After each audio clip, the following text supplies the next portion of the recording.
Okay, hello everyone. Welcome to our free Monday workshop. Today we're going to be talking about my Pocket Therapist, 12 Tools for Living in Connection.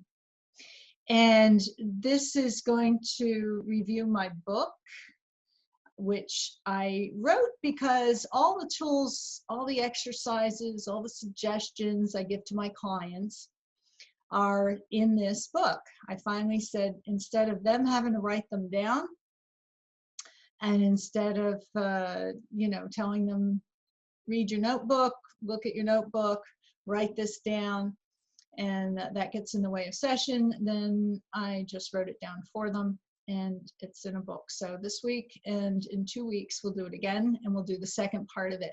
I haven't timed it out, so we'll see how this goes. So these are practical exercises and tools to build on therapy that help people live in connection and recovery. So this is good for everyone. You don't have to be an addict. You don't have to be in recovery to work on these things, for these to be helpful to you.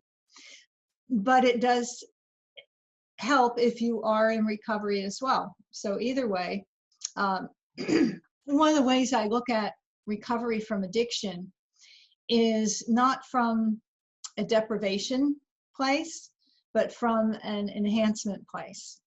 So instead of trying not to be doing something, not to be using a drug, not to be doing a particular behavior, let's do more things for recovery. And the more we do for recovery, the less we're doing for addiction.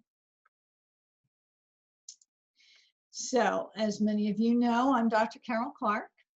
I'm the author of Addict America, The Lost Connection, and that's also a good resource for all of you and for all of your clients to look at how I look at addiction, which is just an overall concept of we're addicted to stimulation, and it doesn't matter the drug of choice, and it's not about reframing from a particular drug of choice or behavior of choice.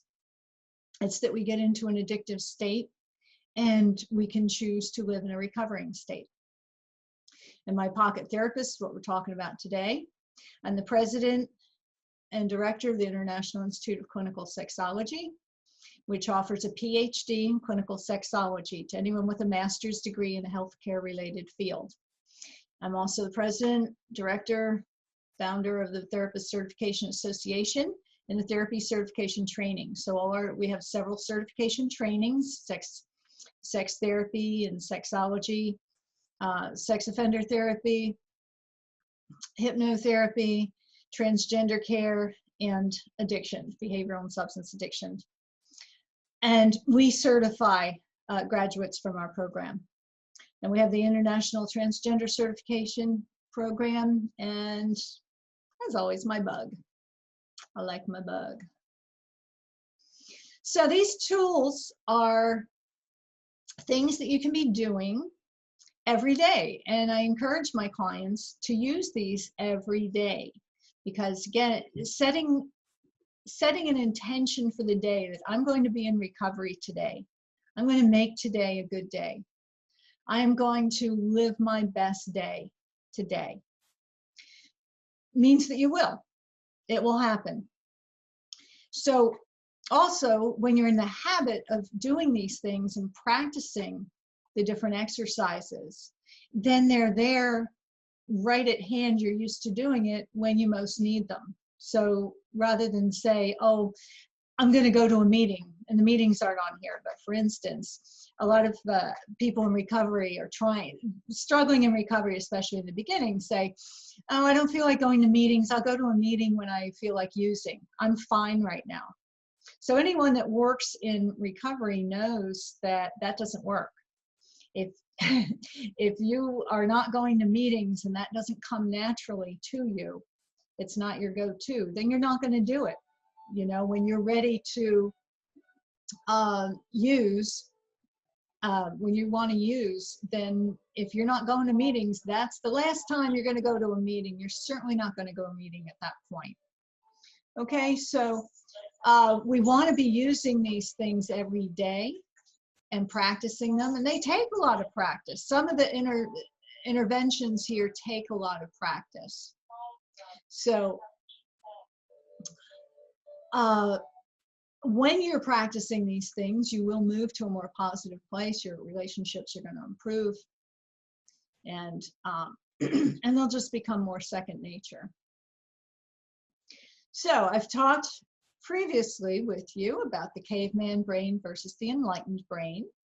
Caveman is not a gender-specific sexist. It's just a word that denotes a more primitive state. And that is about the limbic system. The limbic system is the caveman brain, which is our survival brain. And that's a really important concept. The survival brain dictates what we do to survive. It drives our behavior.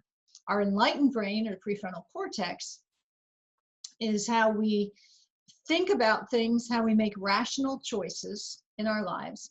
And when the caveman brain is activated, when it's in a state of fear or fight or flight in survival mode, we need to survive right here and now, it shuts down the enlightened brain. It shuts down the ability to think or reason. And so anytime you're saying, oh, how could you be so stupid? How could I be so stupid? How could I have done such a stupid thing? It's because you weren't thinking. It's not about being stupid. It's that there was some underlying situation, a driver there for survival that doesn't necessarily have to make sense, because the caveman brain is about 5 million years old. But it's activated and shutting down the ability to think. So it's not about being stupid or thinking because you can't. And that's where practice comes in. It's where we can overrule the caveman brain through changing our habits and getting more and better ingrained habits in our life. So the caveman brain is about survival. That's where the pleasure centers of the brain are. So we remember what feels good and we're likely to do it again. Things that feel good, we do again. I love when, oh my goodness, what's his name? Penny, he was one of the one of our attendees here. Penny, he was one of the speakers. Kevin McCauley. I just needed to get into that place. Kevin McCauley is a doctor, a medical doctor, and he talks about how broccoli. You might like broccoli. You probably don't like it by itself.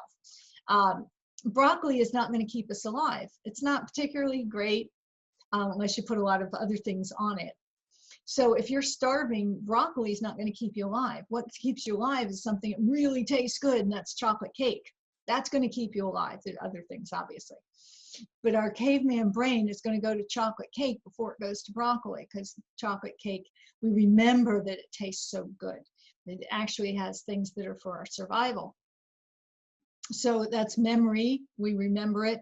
Emotion, the things that feel good versus the things that don't.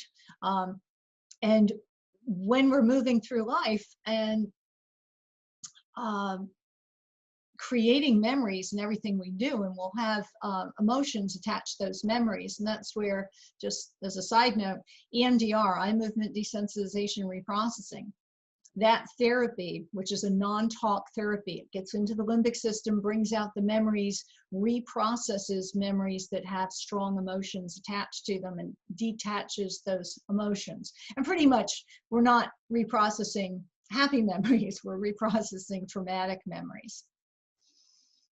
And addiction is in the limbic system. So addiction is all about, when you think about stimulation, it's about stimulation, things that stimulate us, and then can get paired with, it feels really good, something feels really good, but also relief of pain, relief of those painful emotions that have to do with disconnection. Then we do more and more and more, because we're trying to fix that, but it's always temporary. And so we keep going back, our brain readjusts, it creates a higher baseline, so we need more to get the same effect, and therein are the seeds of addiction.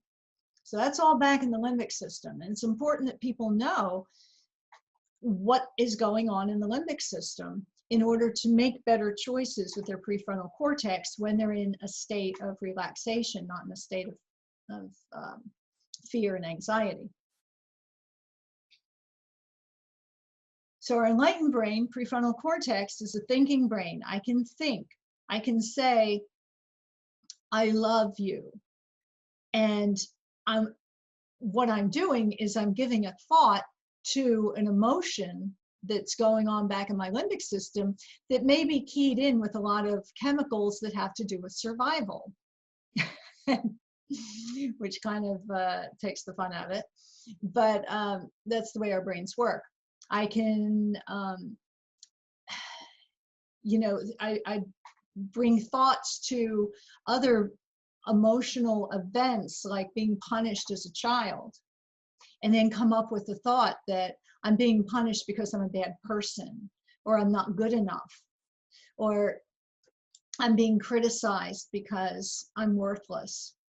Okay, so we attach thoughts to the emotions that are attached to the memories. And often those thoughts are faulty, aren't they? So we have cognitive distortions. We have negative beliefs that happen when our cognitive functioning wasn't mature enough to look at things in a way that really makes good sense, rational, sound sense. We come from a child place where children think the world revolves around them and everything is their fault. And they take in these odd ideas and then carry them in their memory into adulthood. And that's where EMDR is real helpful to desensitize those memories and reprocess the thoughts, the thinking distortions that go with those memories. So the enlightened brain is the rational brain. It's also the part of the brain that's aware of a higher power. So I can say, I'm connected. I'm connected to you. I'm connected to the universe. I'm connected to myself. I'm good with myself. I feel connected. I'm connected to my body, to my experience. Another side note, I always remember, and he did this during a presentation to the public. So Patrick Carnes was talking, I was at a workshop, and he was talking about when he was in a situation where he was disconnected from his body, and he was talking and the sun was shining in and making him uncomfortable. He was so disconnected with what was going on that I can still see him doing this, and it had to be 20 years ago, but he kept leaning over and over and over because there was this disconnect with his body and the experience and what he was actually trying to convey in a conversation. So that sense of, ignoring what's going on with your body, ignoring discomforts, ignoring a lot of things, just this disconnection with self is because of the limbic system, because of problems in the limbic system. But the prefrontal cortex, if I'm integrated, I can be aware of what's going on and make decisions based on that. Like maybe decide to move my chair over out of the sun so I can continue to talk. So life in connection. We want to live in connection because we are connected. That our enlightened brain knows this. Our limbic system knows it too. But our limbic system develops fears of connection because connection can be scary, and if we've been hurt. So the survival brain needs to be in connection. We need to be part of a group. The biggest motivator of human behavior is the need to belong to the group. And so when we look at what's going on here, when we see people behaving irrationally, it's often because they're trying to belong to the group. We see that going on in our world right now in a lot of different domains. So we often have the prefrontal cortex, the enlightened brain is saying, I want to live in connection. I want to be aware of the connection and fully present with the connection I have with myself, with others, with the universe. And yet, if the limbic system is saying, no, that's not safe, be careful, control how much you're part of that group, how much you're in connection, then we're going to have that dissonance. So, but we still have this urge because we are connected. We are connected on the mainframe, whether it's through, you call it through God, through the tree of life, the force, the Higgs field. We are connected. So life and connection is where most of us want to be. That's why you're here, because that's the message I put out all the time. So for you to be sitting here in this workshop, you have some desire to be connected. When we have people come into our office, it's because they're feeling disconnected in some way. So we want to live life in connection, and that means living in the moment and being aware of ourselves and others, and how others, there's boundaries, there's connection, but there's boundaries with connection. So there's connection within the awareness of I'm me and you're you. And we need to be responsible for our own thoughts, feelings, and behaviors. And we need to live without fear.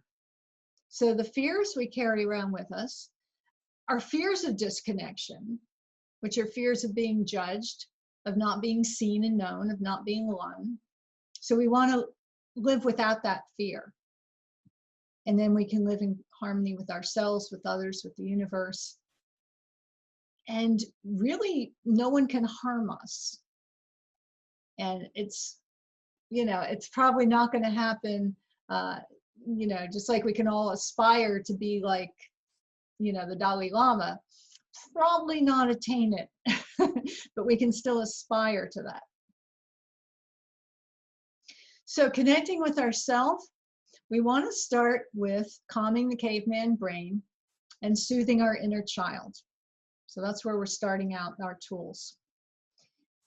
And so to be able to be like this woman sitting in a crowd, sitting surrounded by the external world, and yet maintaining a sense of self, a sense of inner peace, of calm. And I talked about this when the caveman brain limbic system is activated, you can't do that. You can't maintain your sense of self. The prefrontal cortex shuts down for survival. So what do we want to do? We're going to start with tool number 1. And yes, I'm going to preemptively say there's another tool in here that has the same name. I don't know how that got by me. But this is always what we're doing, is we're always calming the caveman brain. So our first exercises are breathing and orientation. And let me just take a look at this. Let's go to number 2. I tried to make these slides so I wasn't giving away the whole book just in the slides. So I'm going to talk about breathing. There's a lot of different breathing tools.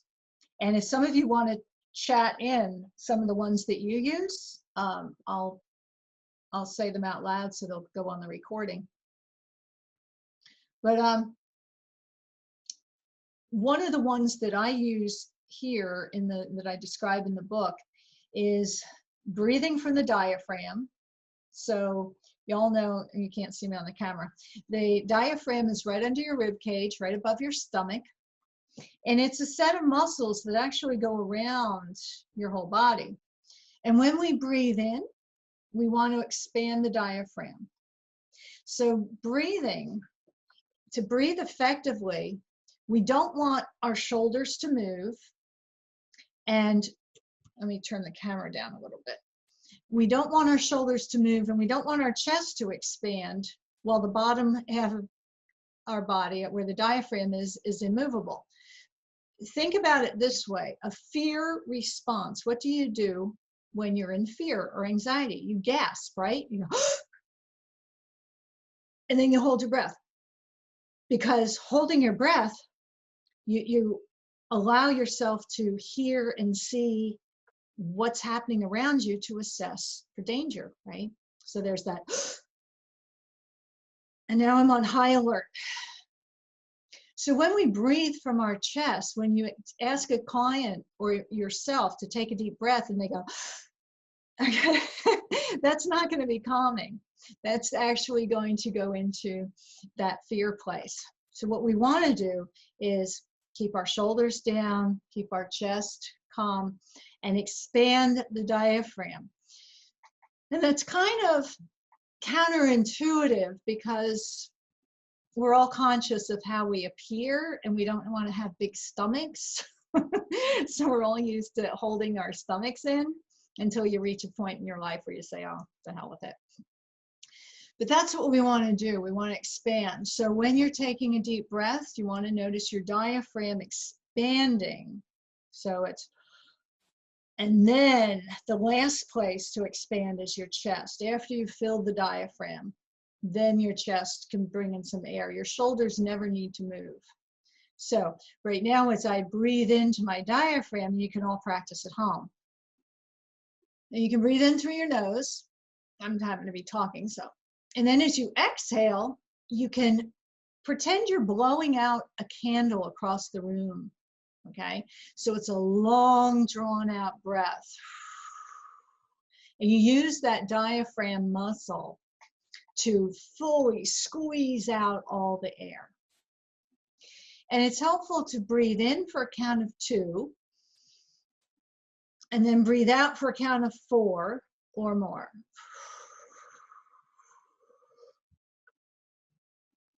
You can blow out some more. And this is what people do who are public speakers, teachers, singers, actors, to really, I'm not going to do it here because I can get really loud, but you can practice this yourself. So really use that muscle to inhale.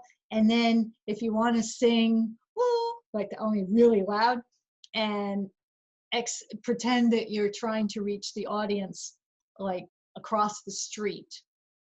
Okay, and that's how you'll get in touch with using that muscle. I don't see anybody else offering other suggestions for breathing. There's a lot. You can certainly go on Google and come up with all kinds of, oh, I keep losing my mouse, come up with all kinds of ways to breathe, and I'm happy to have you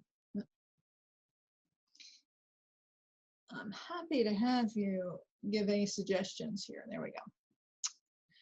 All right. When doing the breathing, the chest eventually moves. Yeah, if eventually, but you want it to be the last thing that moves. So so right now you can maybe see a little of my chest, just a little bit of movement up here. Most of the movement is down in your diaphragm.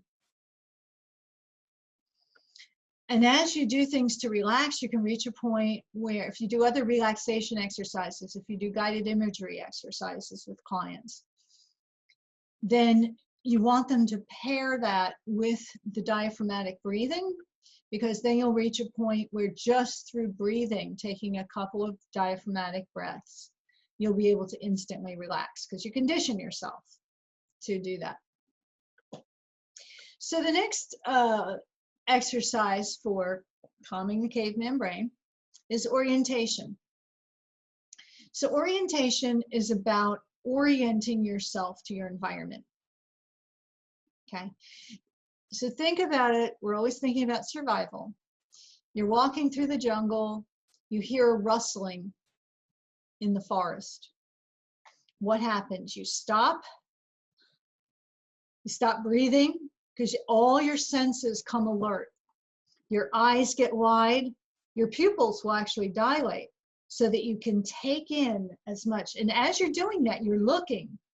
Okay, so all of you at home, you can be doing this. Look around, pretend that you just heard that rustling, and you need to ascertain what caused the rustling. Was it a squirrel or was it a tiger? Okay, so your eyes get wide, you don't freeze. What you need to do is look.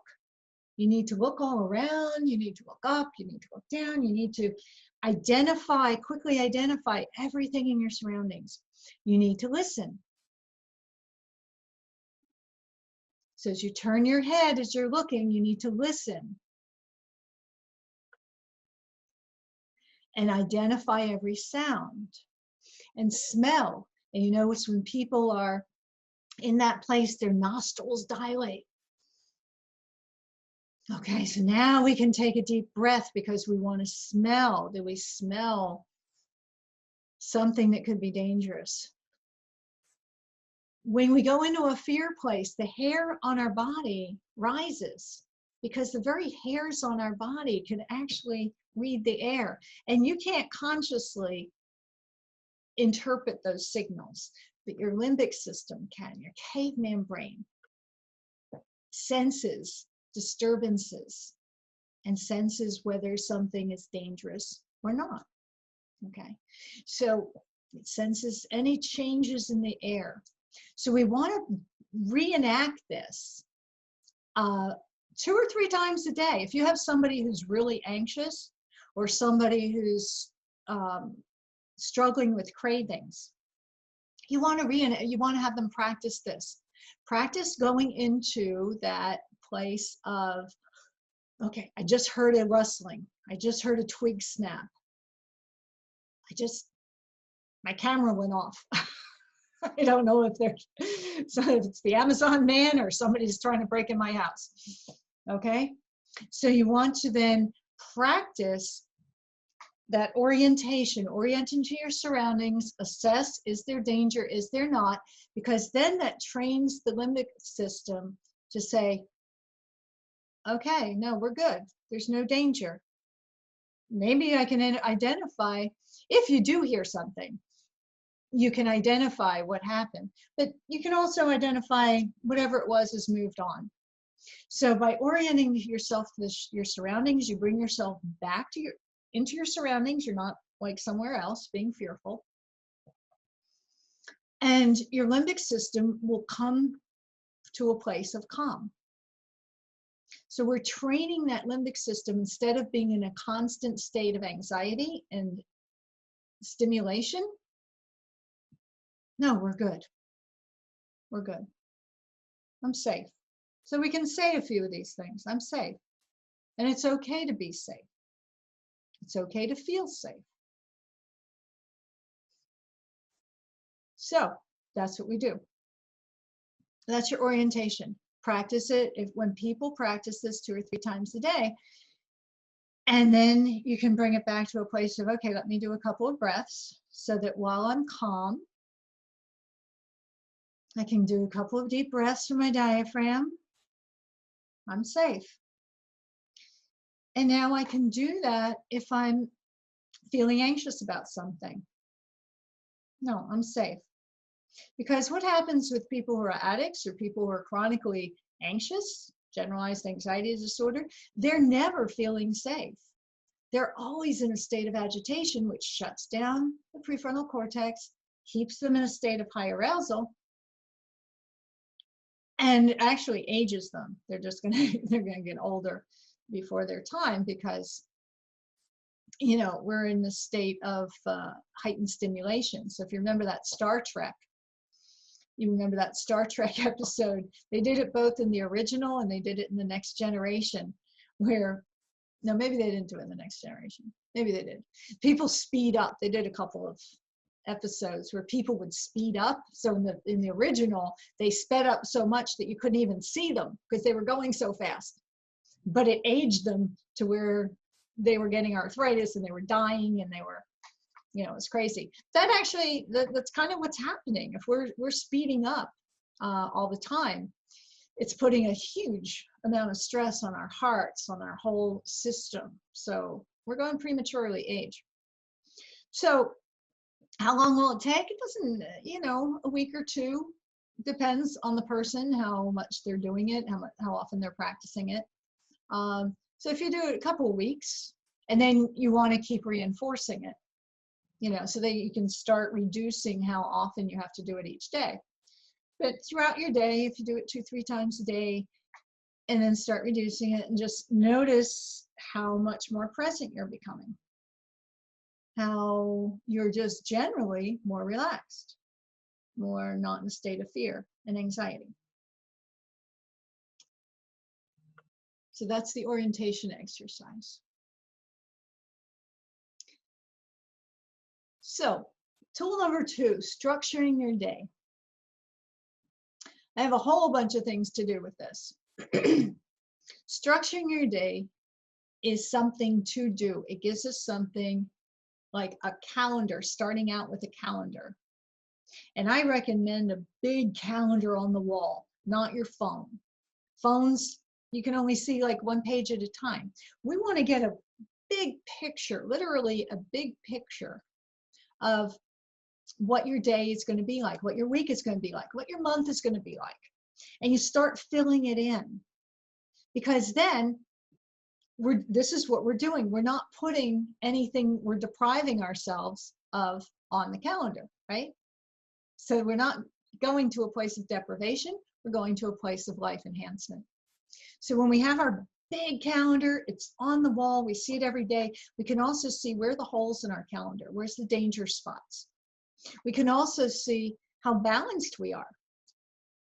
So how much balance do we bring to our lives? And we might notice that, wow, I have a lot of work hours there.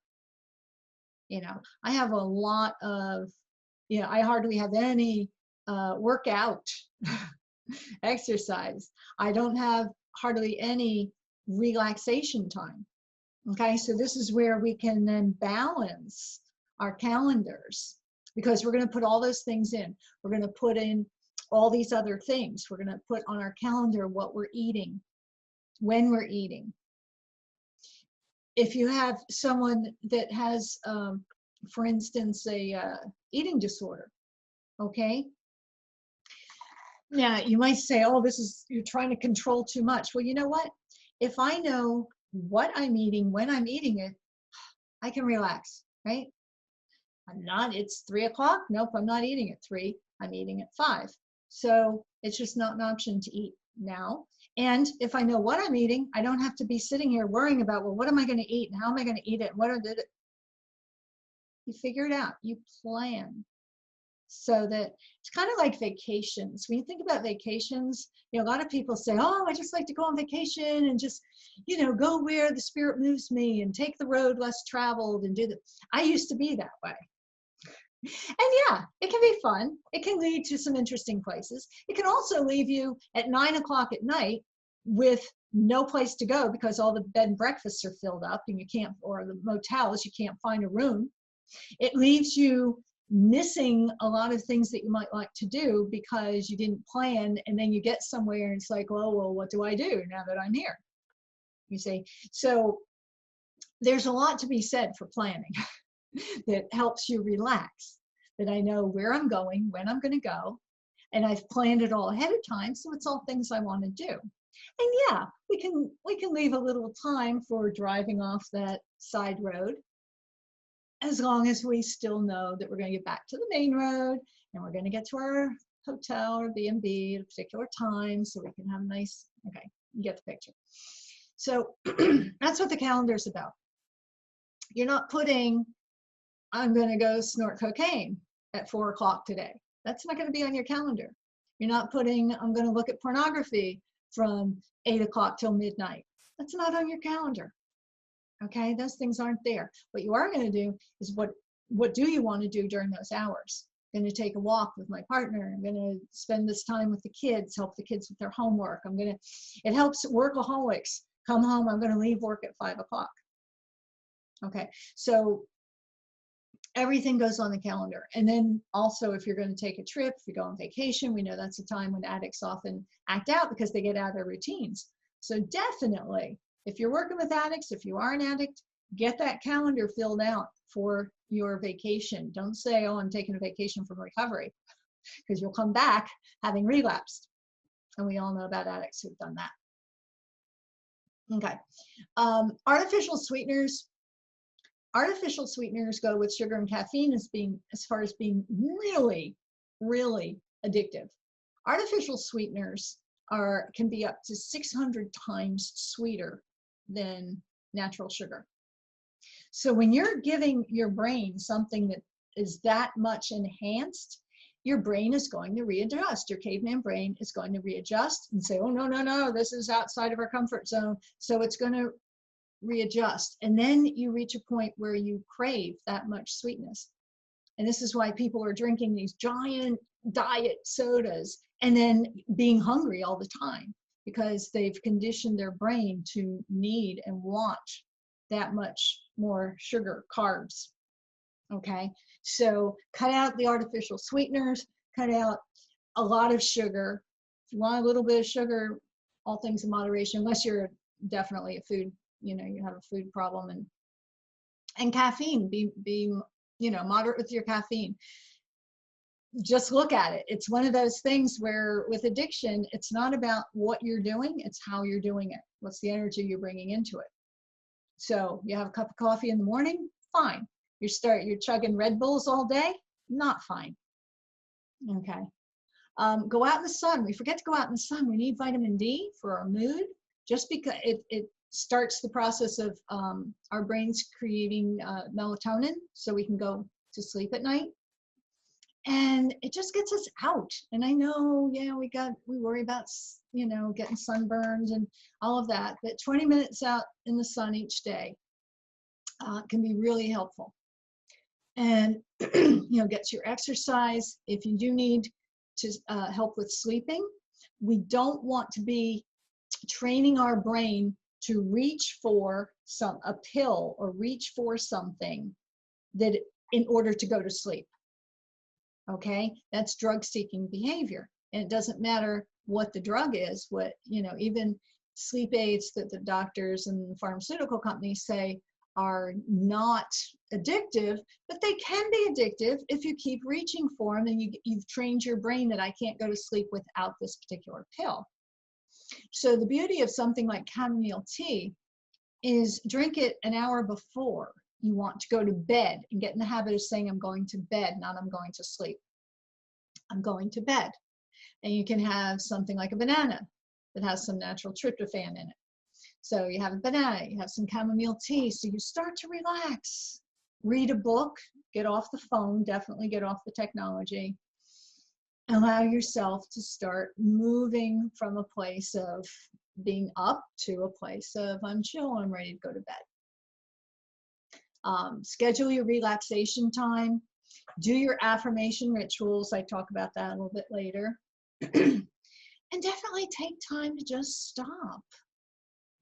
My goodness, our lives are so go, go, go, go, go. And then we got all the news, and we've got our phones, and we've got all this stuff 24/7. And research is starting to show that we are suffering from this. We need daydreaming time. We need our brains to be able to relax and empty in order to look and see what else is out there. So it could be your time in the sun and your exercise. You go for a walk in the sun, take a break during the day. How many people do you know, and you might be one of them, that says, oh, I never take a lunch break? Not healthy. You got to take a break. You got to stop sometime in the middle of your day and take a break and get out in the sun and go for a walk and let yourself daydream. You don't need everybody I see when I'm out jogging has the ear pods in. I try to say hello and they're like taking their ear pod out. Huh? Oh my goodness. It's going to be uncomfortable when you first start doing it, and tell your clients it's going to be uncomfortable, because it's now you've created a new normal of how much stimulation you need just to feel normal. So it's going to be uncomfortable as you train your brain to relax, to enjoy those periods of relaxation. Definitely take the ear pods out, go for a walk, a jog, breathe, and go in your car. Turn off everything and just drive and let yourself daydream. Okay. How much more sweeter? 600 times. 600 times sweeter than sugar. All right. So tool number 3, our vision board. Oh, I give this to everybody. Vision boards are wonderful. Again, get a big board. We got our big calendar, so I hope you have some walls. Get a big board. You can go to Michael's Hobby or something, get like a foam board that you can put little thumbtacks in, or you can scotch tape things to. And you put actual representations of what you want, how you want your life to be. So the beauty of this is you start with, who do I want to be? Who do I want to be? This is kind of at the heart of dealing with codependence, because if I'm codependent, I'm trying to be who someone else wants me to be. I'm trying to behave in a way that's going to control that other person in order to control my own anxiety and fear. I'm trying to be good enough. I'm trying to be, important. All right. So when I'm in that place, that addictive, codependent place, then I'm not present. I'm giving up my power and control with someone else. And I'm not connected with myself. I don't even know who I am. A lot of people going into recovery, don't they say to you, I don't know who I am. I need to discover who I am. So who am I? Who do I want to be? What are my values? So the difference between the thought, a codependent thought and a I'm good with myself thought is, I started that without having an example in my head. But okay, getting in a fight with somebody. And when I say, oh, my partner, he wasn't honest with me, and so I'm not going to be honest with him. That's codependent. That's codependent. Really? So, and you see how disconnecting that is. Well, he's not honest, so I'm not going to be, or he got angry, so I'm going to get angry. After I've made a commitment, and anger is addictive. Anger is addictive. Well, he went and had a drink, so I had a drink too. Or this person cheated, I cheat. Okay, you see where we're going. I need to decide, am I a person who cheats? Am I a person who is angry all the time? Am I a person who lies? You know, who do I want to be? And then I need to be that regardless of what's happening around me. And that, of course, goes to the serenity prayer. God grant me the serenity to accept things I cannot change, which is you or anyone out here. The courage to be change things I can, which is me. And there isn't the difference. So you want to be able to address that with your clients as soon as, if you have a couple in front of you, and as soon as one of them says something like that, you know, let's step in and say, okay, wait a minute. Are you a liar? Are you an angry person? Is that what you want to be? Is that going on your vision board? Okay, so who do I want to be? Am I an honest person? Then I'm not going to look for excuses not to be honest. If I want to be a calm, compassionate person, I'm not going to look for excuses not to be that, to be something else, just because my partner was that way. Is that making sense to everybody?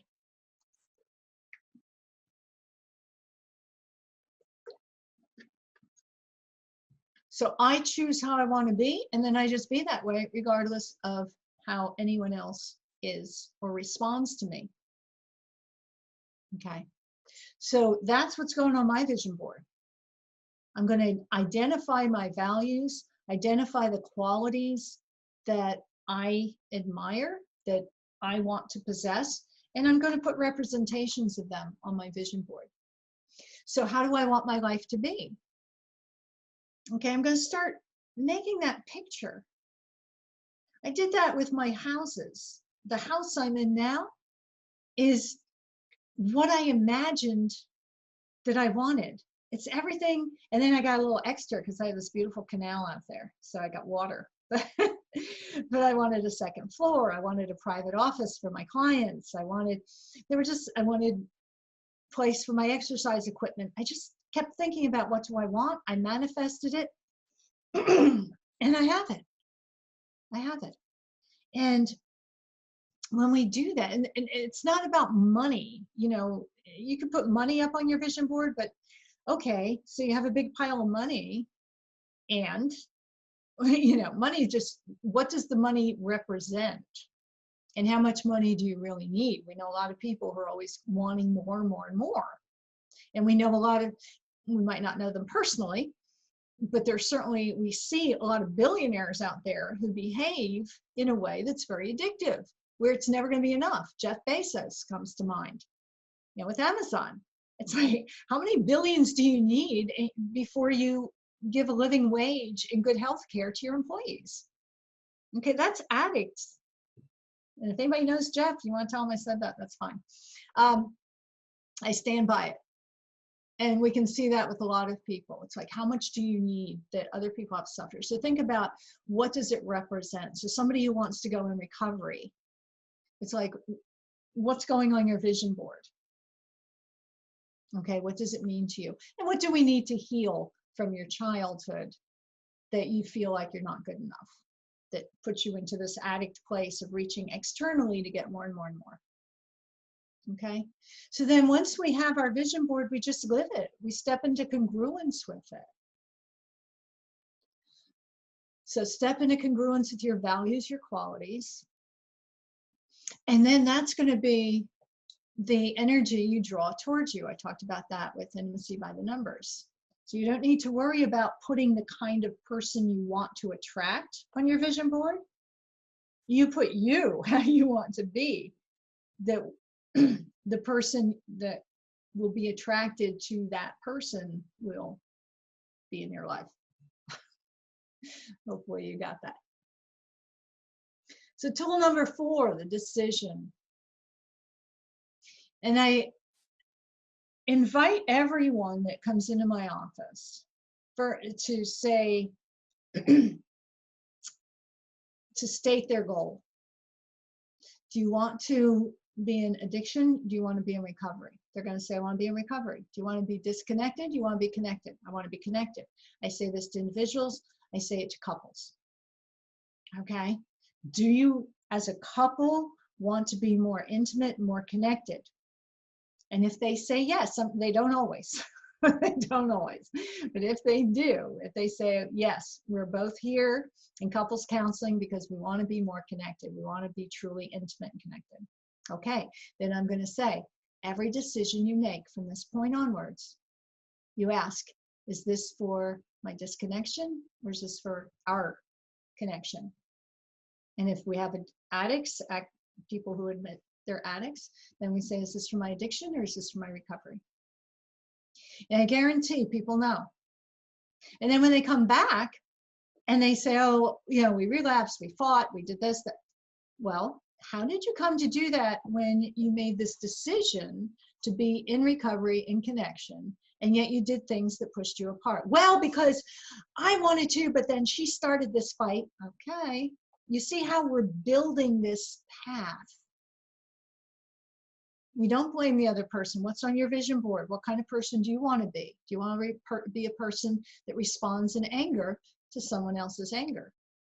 And that disconnects you. And you've already told me you don't want to be that person. You want to be someone in connection, capable of being in connection. So this is where we need to make that decision with the prefrontal cortex that's going to go against the limbic system. So we need to be really mindful and really dedicated to be on this path. So is this for my addiction? Is this for my recovery? And a lot of times you can say, oh, addicts want to rationalize everything. They do this, do that. Yeah, they do. And yet they all have, unless they're sociopaths, in which case they're not going to see you, they have that little voice. They know the difference. We all know the difference. No matter how tempted we are to do something, there is that little voice. And if we just give up trying to control it, step 1 in the 12 steps, life can be so simple and relaxed. Okay? So what kind of person am I? I've chosen to be an honest person, an ethical person. And so if I find a wallet in the street, and maybe I know that, oh, I saw this guy that deals drugs or this or that, and I can have all kinds of rationales about why I should keep the money, why I could keep the money, why I could, how it's okay if I take the money out of it or don't give it back. Or I know this is the neighbor that is so bad and it's their wallet. I can have a lot of things. I found a wallet one time that had works in it, but it also had somebody's driver's license. So I took the driver's license out and, popped it in the mailbox and I threw the rest away, threw the works away. But I know somebody is an addict, they got enough problems without having to go figure out trying to get a new driver's license. So what kind of person do you want to be? And be that person, no matter what. And then life is simple. So that was the part of, like I said, I didn't time this out. That was the part of connecting with self. Any questions or comments I'll move into connecting with others a little bit here because we have a little bit of time, and and our part 2 is going to be the rest of this, and hopefully it'll make it in the next hour. Okay, so connecting with others. Once we're good with ourselves, then we can work on connecting with others. Then here's calming the caveman brain again. Because again, now I'm good with myself, but now I'm getting in with somebody else. And so some of the